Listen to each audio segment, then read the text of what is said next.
Hello everyone, thank you so much. So we are going to discuss the integumentary system, and this is part 1 of the integumentary system. The integumentary system consists of the skin and its accessory structures such as the hair, nails, glands, and sensory receptors. So we'll start with the skin. The skin is made up of 3 layers: epidermis, dermis, and hypodermis. This is the structure of the skin on the left side.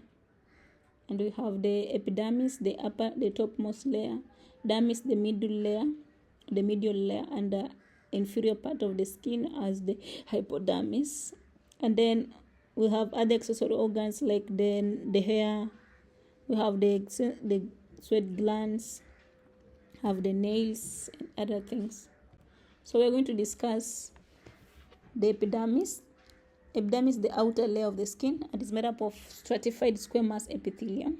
We discuss types of epithelial tissues, and this one is made up of stratified epithelium. Epidermis is avascular. It's made up of 4 stratas in the skin, in the thin skin, and 5 stratas in the thick skin. From the bottom to the top part, we have the stratum basale, stratum spinosum, stratum granulosum, stratum lucidum, and stratum corneum. So stratum basale is the deepest layer of the epithelial, which lies the dermis. There are 3 major, which below it lies the dermis. There are 3 major types of cells found in the stratum basale. We have basal cells that are mostly used for to produce keratinocytes. And we have Merkel cells function as receptors and responsible for stimulating sensory nerves that brain perceives as touch. We have melanocytes that produce the pigments and the pigment melanins. So the stratum basale is at the bottom, below which we have the dermis, and has 3 cells: the basale, which are stem cells for keratinocytes; Merkel cells, which helps in sensory stimulations; and the melanocytes that help in the production of pigment melanin. The next layer on top of the basale, we have stratum spinosum. So it's superior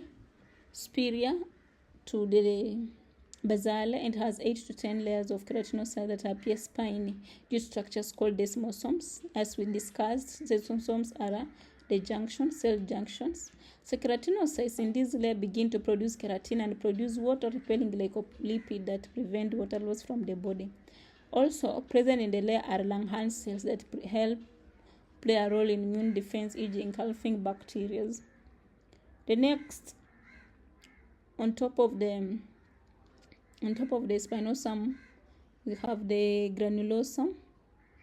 Granulosum has grainy appearance due to further changes to the keratinocytes that they push from the stratum spinosum.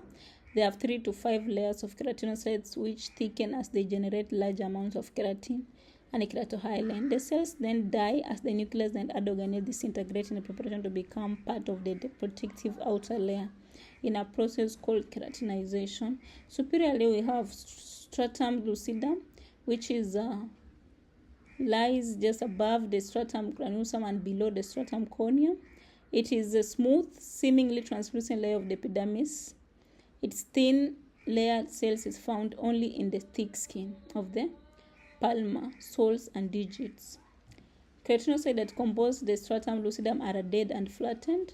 These cells are densely packed with a clear protein rich in lipids derived from keratohyalin, which gives these cells their transparent appearance, providing a barrier to water, making the skin to be waterproof. The 5th layer is the corneum, is the outermost of the thickest layer of this epidermis, consisting of 10 to 15 layers of dead keratinal flattened cells. The surface are constantly shed and replaced by cells and found lower layers, provides a durable and waterproof barrier protecting the underlying tissue from mechanical damage, dehydration, and the microbial invasion. So the keratinocytes just differentiate as they move to the top, and then they shed off as the others come and replace the dead keratinocytes. So we have the dermis, which is the 2nd layer of the skin that is divided.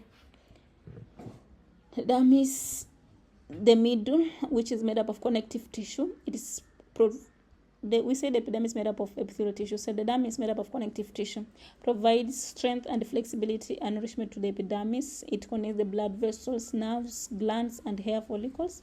It's divided into two layers. We have the capillary layer, which is made up of loose connective tissue. Remember, we said connective tissue divided into three. We have connective tissue proper, supportive connective tissue, and fluid connective tissue. So for proper connective tissue, we said we have two types of connective tissues. Proper connective tissue, that is loose connective tissue and dense connective tissue. So the papillary layer has loose connective tissue. Within the papillary layer are fibroblasts. Fibroblasts are a small number of fat cells, adipocytes, and an abundance of small blood vessels. Remember, we said some of the connective tissue has resident cells and migratory cells. So these fibroblasts and adipocytes, we said, are resident cells, and we have other blood vessels that are also within it as part of the fluid connective tissue. So this, in addition to papillary, it also contains phagocytes that are migratory, that help in fighting infections.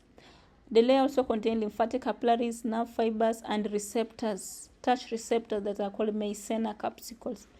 Remember, in the epithelial tissue, we had the encapsulated cells, the Merkel cells, and here we also have the Meissner capsule that are touch receptors. That is a capillary layer. The second layer is the reticular layer. Is the lower, thicker part of the dermis made up of dense, irregular connective tissue, as we refer to the connective tissues in notes, consisting of both collagen and elastic fibers to provide strength and elasticity. It also contains sebaceous glands, sweat glands, and deep pressure receptors. So in the papillary, we have touch receptors, Meissner capsules, but here we have deep pressure receptors. The third layer of the skin is the hypodermis, and also called subcutaneous layer. Is directly below the dermis and serves to connect the skin to the underlying fascia. It is not strictly part of the skin, although the border between the hypodermis and the dermis can be difficult to distinguish. So hypodermis consists of well vascularized, loose areolar connective tissue and adipose tissue. We said loose connective tissue is divided into three. You have loose areolar connective tissue, loose adipose connective tissue, and loose reticular connective tissue. So hypodermis has both the areolar and the adipose connective tissue. Its main function is to store and provide insulation and also cushioning for the integumentary system. Thank you so much. So we've discussed the skin and its layers.